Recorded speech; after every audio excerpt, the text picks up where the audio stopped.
சப்பாத்திக்கு ஒரு ultimate combo இந்த குடமிளகா தொக்குங்க. புளிப்பு, காரம் இதெல்லாம் சேர்ந்து ரொம்பவே அசத்தலாக இருக்கும். இதுக்கு ஒரு குடமிளகா எடுத்துக்கலாம். இது நல்லா வாஷ் பண்ணிவிட்டு பொடியை கட் பண்ணிக்கலாம்.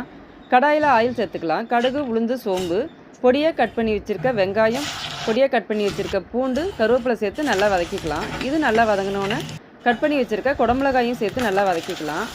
அடுத்ததாக இது கூட தக்காளி, உப்பு சேர்த்து நல்லா வதக்கிக்கலாம். இதுவும் நல்லா வதங்கணும். இதோட பச்சை வாசனை பிரிஞ்சோன்னா இது கூட மிளகாத்தூள், மல்லித்தூள், மஞ்சப்பொடி, சாம்பார் பொடி சேர்த்துக்கலாம்.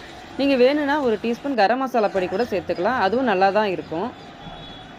இது நல்லா வதங்கினோன்னா இது கூட ஒரு கப் தயிர் மிக்ஸி ஜாரில் ஒரு பல்ஸ் விட்டு எடுத்துக்குங்க. தயிர் சேர்க்குற வாசி பியூட்டிஃபுல் டெக்ஸ்சர் கிடைக்குங்க. டேஸ்ட்டும் சூப்பராக இருக்கும். தயிர்லாம் சேர்த்ததுக்கப்புறமா ஒரு பிளேட் போட்டு ஒரு 5 மினிட்ஸ் வச்சுருங்க.